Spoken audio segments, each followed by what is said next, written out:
اور کلنوس، میں آپ کو اپنا نائب مقرر کرتی ہوں.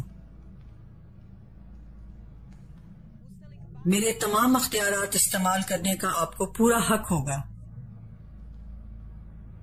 آپ یقین کریں میں آپ کے اعتماد پہ پورا اتروں گا. آپ جا سکتے ہیں.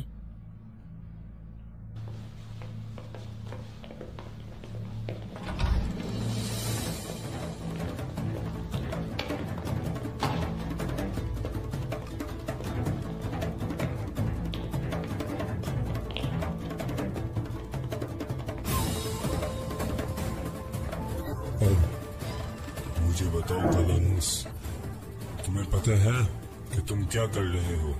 تمہاری جرت کیسے ہوئی ایک گیدڑ کی طرح میرے قبیلے سے میری بیٹی کو اغوا کرنے کی؟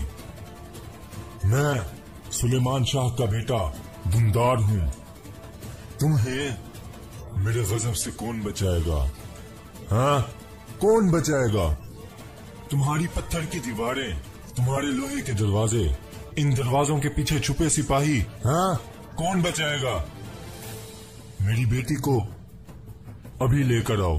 کیا آپ میرے ہی قلعے میں مجھے ہی دھمکی دے رہے ہیں دندار صاحب؟ تمہارے قلعے میں نہیں، اپنے دوست یورگوپلوس کے قلعے میں. تمہیں خبردار کر رہا ہوں کالانوس، دھمکی کمزور دیتے ہیں. بابا جیسے میرے یورگوپلوس، کیا اسی وجہ سے وہ اب کفن میں ہیں کہ وہ تمہارے دوست تھے؟ کمانڈر، کیا مطلب ہے تمہارا؟ سیدھی طرح بتاؤ. یہ فضول بکواس بند کرو. انہیں عثمان نے قتل کر دیا. یورگوپلوس کے دوست دندار صاحب کا بھتیجا عثمان. جب ہم معاہدہ کرنے آئے تھے، اگر اس وقت عثمان نہ ہوتا تو گورنر بہت پہلے کفن میں ہوتا. ہم جانتے ہیں کہ عثمان قلعے میں ہے. اگر وہ بے قصور ہے تو ہم چاہیں گے کہ وہ ثابت کریں. اگر ہمارے برے ارادے ہوتے تو آئیگل کے ساتھ ہم کچھ بھی کر سکتے تھے.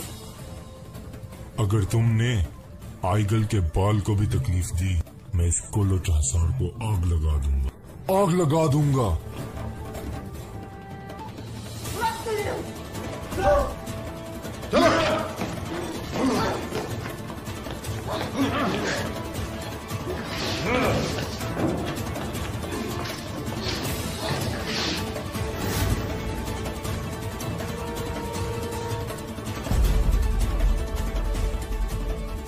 اندریاس، اس کو چھوڑ دو.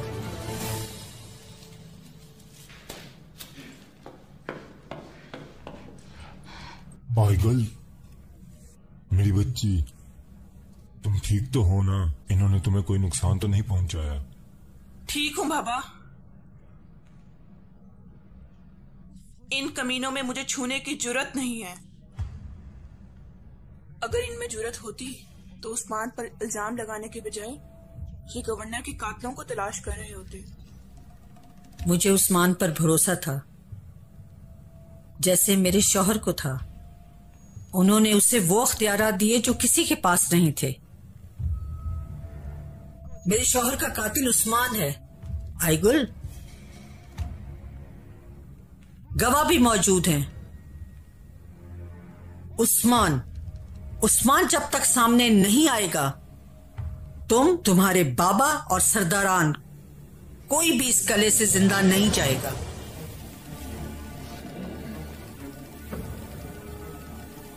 کرنوس، جی بیگم صاحب. جب تک عثمان نہیں آتا ان سب کو زندان میں ڈال دو.